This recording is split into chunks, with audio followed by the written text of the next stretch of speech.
உங்ககிட்ட கோவப்படாம பேசினாங்களம்மா? கோவப்படல மாமா, நல்லாவே பேசினாங்க. உண்மையா உன் மேல கோவமே படல? உண்மையாவே கோவப்படல மாமா. சிதம்பரம், இப்ப எதுக்காக ஒரே கேள்விய பல மாடுலேஷன்ல மாத்தி மாத்தி கேட்கிற? அவதான் நல்லா பேசினாங்க, கோவப்படலன்னு சொல்றல. வர்ற பாரதி என்னமா கேட்டாங்க? பாரதியா வந்திருக்கியா இல்ல உங்க மருமகளா வந்திருக்கியான்னு கேட்டாங்க மாமா. நான் சிதம்பரம் மாமா மருமகளா தான் வந்திருக்கேன்னு சொன்னேன் மாமா.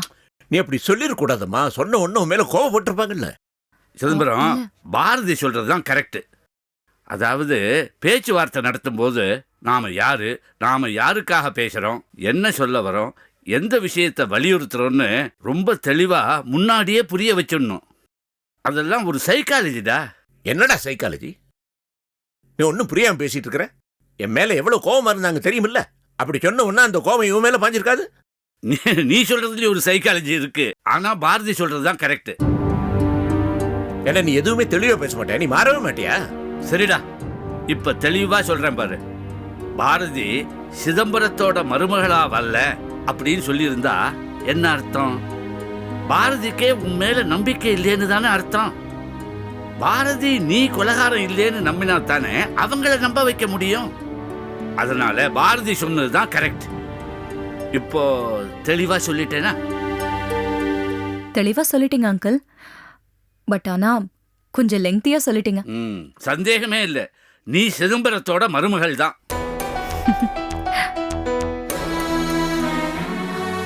மாமா நல்லவரு, கொலைக்கும் அவருக்கும் சம்பந்தம் இல்ல, நீங்க தப்பா நினைச்சிட்டு இருக்கீங்கன்னு இப்படி எதையுமே நான் அவங்க கிட்ட பிரஷர் பண்ணி சொல்லல மாமா. தேவி என்ன தப்பு பண்ணா? மாமா மேல இருக்கிற கோவத்துல தேவி எதுக்கு பழி வாங்கணும்? தேவி கதிர கல்யாணம் செஞ்சுக்கலனா உங்க மகன் கதிர் வாழ்க்கை முழுக்க கல்யாணம் செஞ்சுக்காமலே இருந்திருப்பாருன்னு சொன்னேன் மாமா. தேவிய பழி வாங்கறதா நினைச்சு கதிரோட எதிர்காலத்தை கெடுத்துறாதீங்கன்னு. கதிருக்கு தேவினா உயிரு, தேவிக்கு கதிர் தான் உலகமே. உங்க கோவத்தினால அந்த கூட்ட கலைச்சிடாதீங்கன்னு தேவி கதிர் வாழ்க்கையை பத்தி மட்டும்தான் பேசினேன் மாமா. சரிம்மா. சபாஷ் பாரதி, சபாஷ். ஆனா எனக்கு ஒரு சின்ன சந்தேகம்.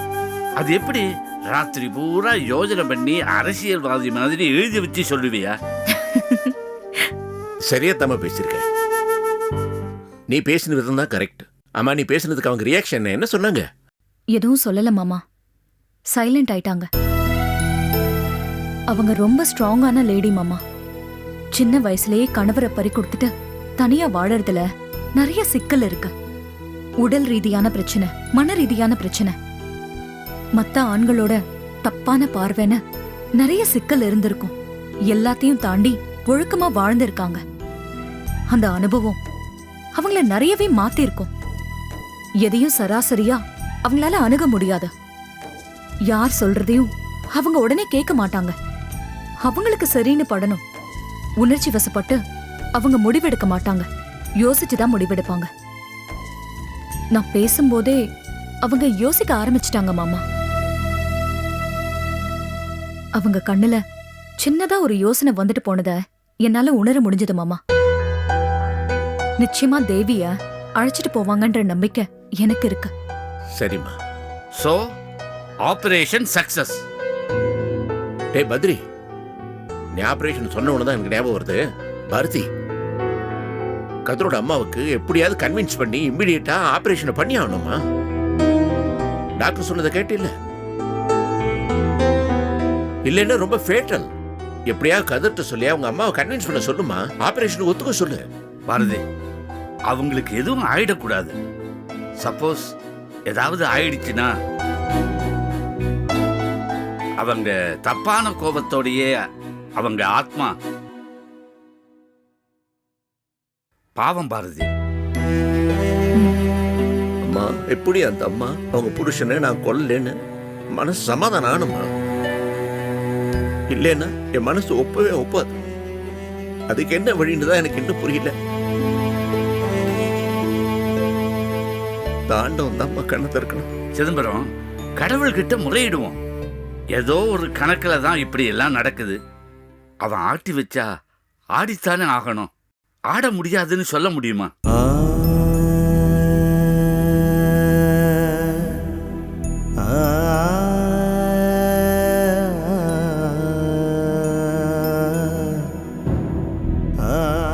பாசரவணா சார் அக்கா உள்ள மீட்டிங்ல இருக்காங்க, ஒரு நிமிஷம் சொல்லிட்டு வந்துடுறேன். சரி.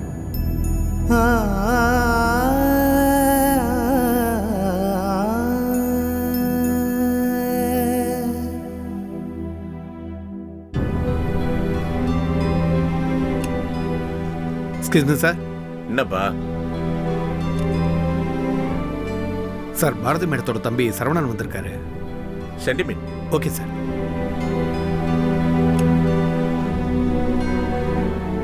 சரவணா, உன்னை உள்ள கூப்பிடுறாங்க. சரிங்க சார்.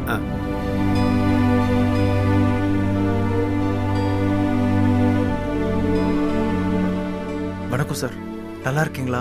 நல்லா இருக்கேன். வீட்டில் எல்லாம் நல்லா இருக்கீங்களா? நல்லா இருக்காங்க சார். சரவணா, நானும் இங்கே தான் இருக்கேன். என்னை பார்த்து ஒரு வார்த்தை நல்லா இருக்கீங்களான்னு கேட்டியா? நீங்க நல்லா இருந்தா தானே சார் சிதம்பரம் சார் நல்லா இருப்பாரு. அது சரி, பாரதியோட தம்பியாச்சே, உங்ககிட்ட பேசி ஜெயிக்க முடியுமா? நல்லா இரு. அக்கா, உங்ககிட்ட கொஞ்சம் பேசணும்.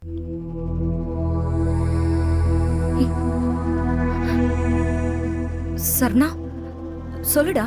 அம்மா அம்மா நல்லா இருக்காங்கல்ல?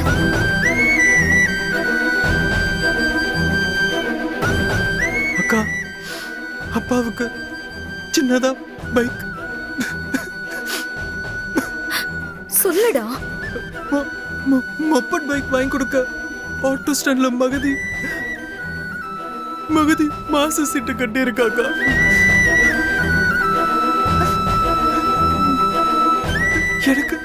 எனக்கு கூட தெரியாதுக்கா. அவ என்கிட்ட கூட சொல்லவே இல்லை. 2 நாளைக்கு முன்னாடி தான் முடிஞ்சிருக்கு. நேத்துதான் மணிகண்டன் வீட்டுக்கு பணம் எடுத்துட்டு வந்து விவரத்தை சொன்னார்.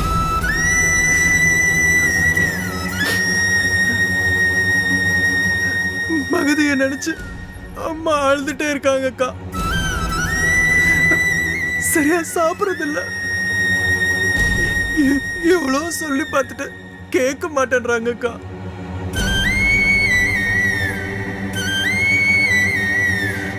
அப்பாவும் 2 நாளா எங்கேயுமே போல.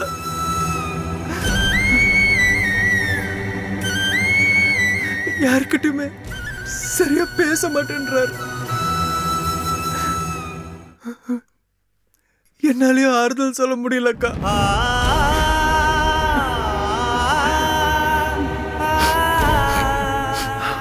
அதான் சார், அக்கா வந்து பேசினா அம்மா கேட்பாங்க. I understand. கூட்டிட்டு போப்பா. ஒரு நிமிஷம், சந்தோஷம் வர சொல்றேன். இல்ல மாமா, சந்தோஷம் சின்ன மாமாவும் கிளையண்ட் மீட்டிங்க்கு போயிருக்காங்க. அப்படியா? Doesn't matter. நானும் வரேன். நீங்க கிளம்புடா. இல்லடா, பாரதி மட்டும் தனியா போகட்டும். அப்பதான் அவங்க உடஞ்சி அழுவாங்க. அழணும். அழுதாதான்டா நல்லது. ஓகே. நான் ஆட்டோல தான் வந்திருக்கேன் சார். நானே அழைச்சிட்டு போயிட்டு கூட்டிட்டு வந்து விட்டுறேன். ஓகே, போயிட்டு வாங்க. போயிட்டு வாமா. அம்மாவை பார்த்துட்டு அப்படியே வீட்டுக்கு வந்துடுறேன் மாமா. அவசரப்படாதம்மா. இங்க நிலைமையை பாரு. தேவைப்பட்டா நைட் கூட ஸ்டே பண்ணு. காலையில ஃபோன் பண்ணு. சந்தோஷம் தான் அழைச்சிட்டு வரான். சரி மாமா, நான் வரேன். வரேன் அங்கிள். நீங்க 2 பேரும் அழாம போங்க. சரவணா, ஜாக்கிரதையா போங்க. சரிங்க சார். வரேன் சார். வரேன் சார். போயிட்டு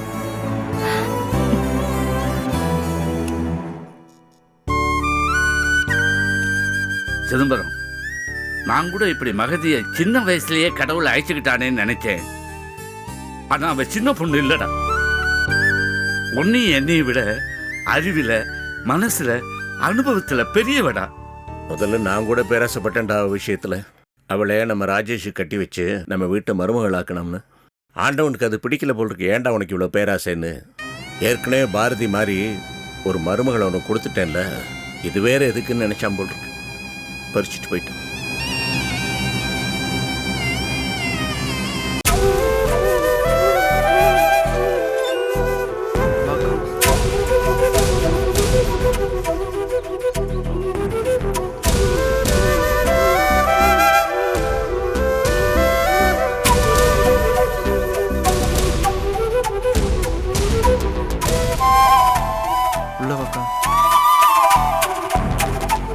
நான் போய் குளிச்சுட்டு வந்துடுறேன்க்கா.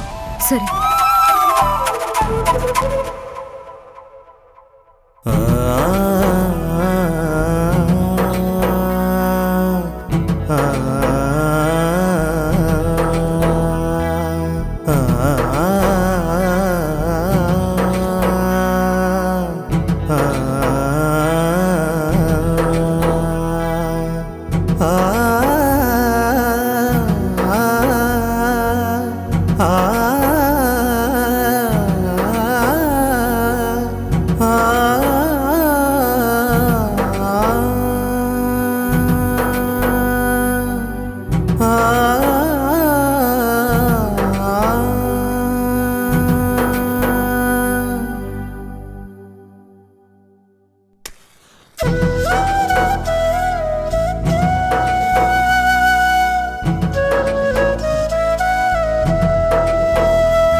அம்மா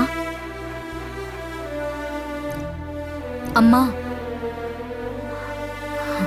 அம்மா எழுந்திரி. அம்மா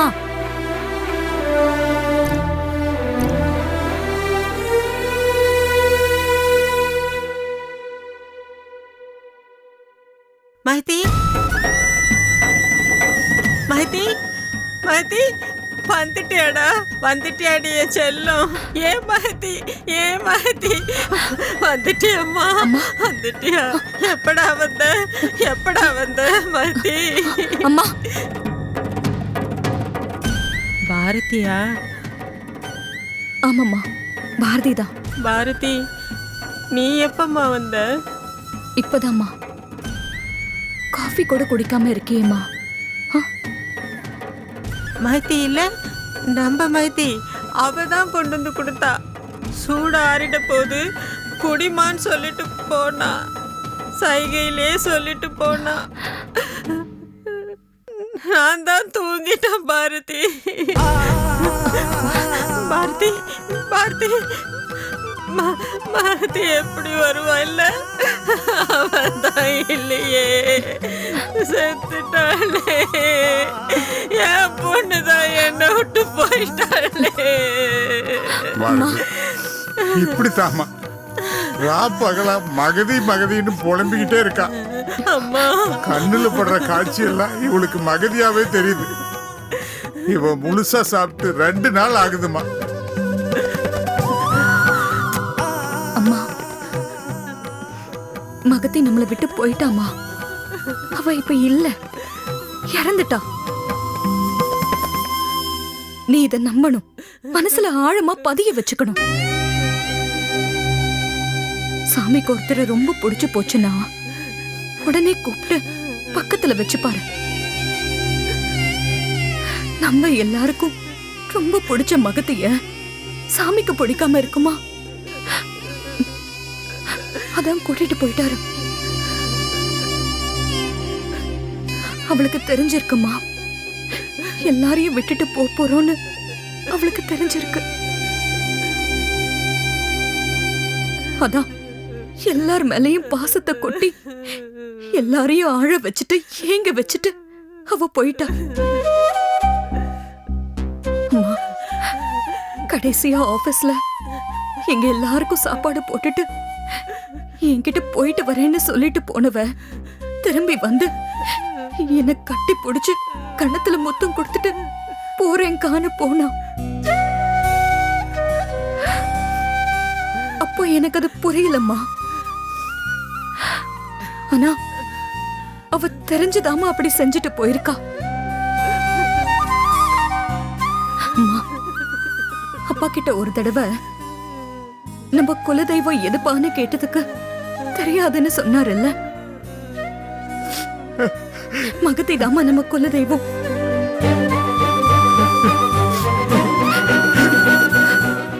அத உணர்த்தணும் இல்ல. அதான் வந்து நம்ம கூட கொஞ்ச நாள் வாழ்ந்துட்டு நான் தான் அதன்னு சொல்லாம சொல்லிட்டு போயிட்டா. மகதி தெய்வமா, இங்கே இருந்த உன்னையும் நம்ம குடும்பத்தையும் அவ பாத்துக்குவாம்மா. அம்மா அழாத, இனிமே நீ அழவே கூடாது. அழாத. அம்மா எந்திரி, எந்திரி.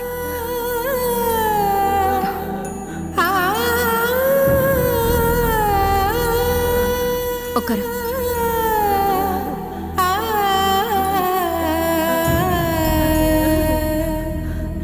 அம்மா இரு.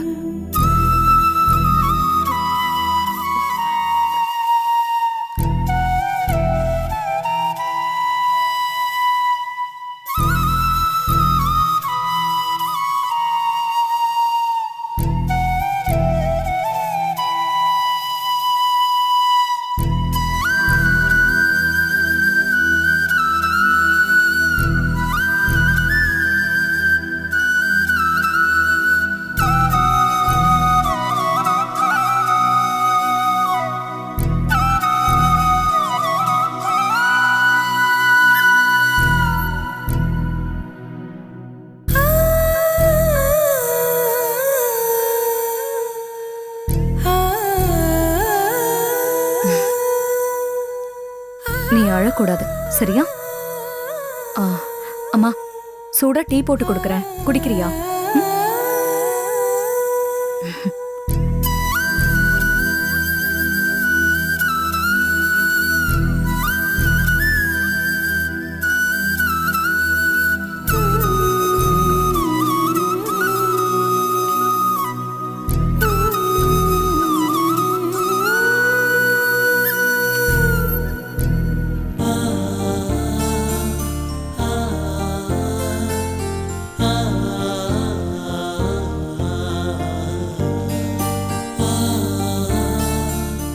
அம்மா ரொம்ப பாவம் இல்லப்பா.